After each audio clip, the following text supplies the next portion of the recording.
Are you ready to hear a magical story about Krishna, the playful, brave, and kind prince who did amazing things? Tonight, we'll travel to ancient times, full of adventure, love, and courage.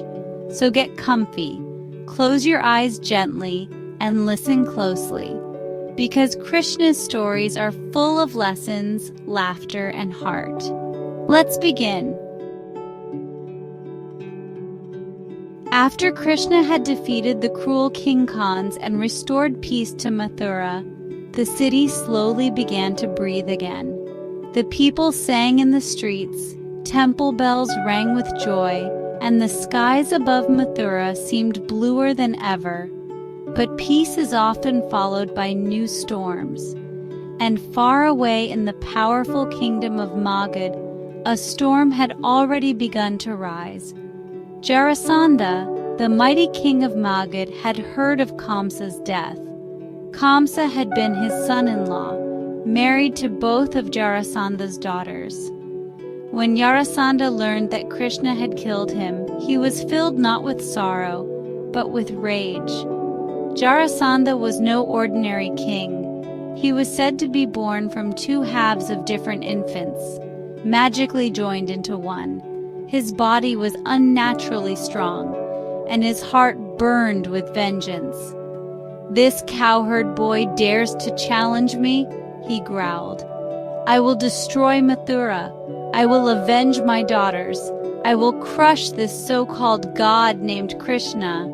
Jarasandha gathered his armies, not one, not two, but 23 massive battalions, each with chariots, war elephants, archers, and armored warriors.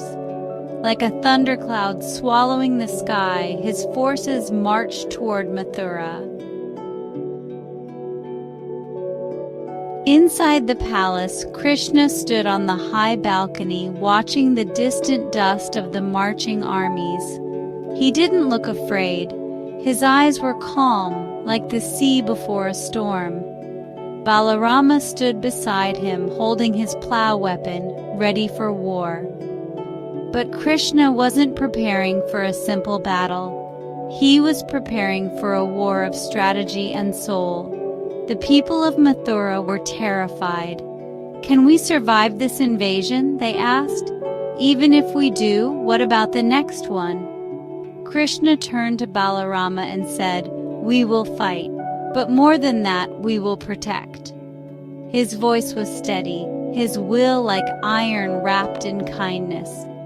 When Jarasandha arrived at the gates of Mathura, demanding surrender, Krishna and Balarama met him on the battlefield. Though they were vastly outnumbered, the brothers fought like fire and wind. Balarama's strength was unmatched, and Krishna's movements were graceful and swift, his Sudarshana chakra flashing like lightning. And yet, when the battle ended and Jarasandha stood defeated, Krishna let him go. Again and again Jarasandha returned. Once, 5 times, 10 times, 17 times he attacked Mathura. Each time he brought a new army. Each time Krishna and Balarama crushed his forces, and each time they spared him. The people were confused and even a little worried. Why let him live? Why allow him to keep returning? Krishna would only smile gently and say, "His time is not yet come. Destiny is watching. Patience has a purpose."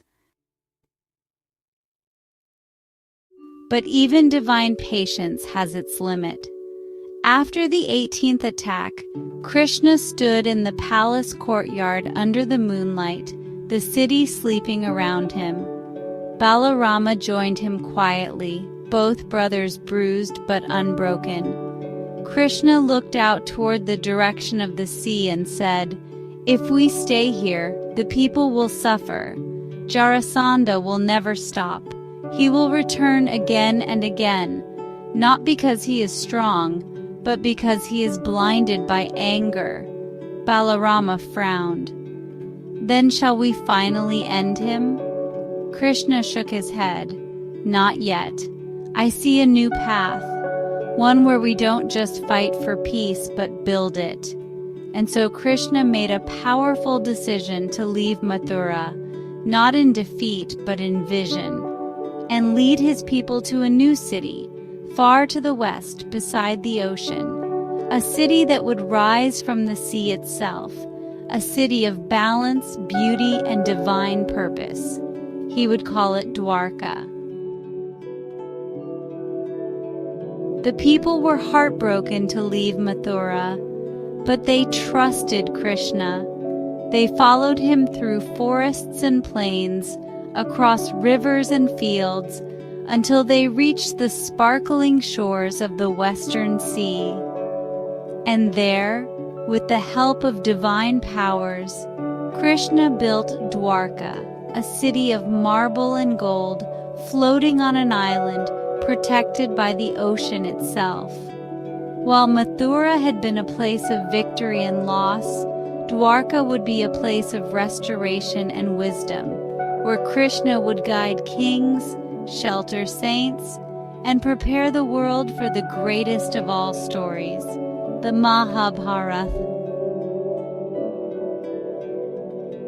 And so Krishna, the Prince of Mathura, became the builder of Dwarka, not by crushing his enemies alone, but by choosing to rise above endless war.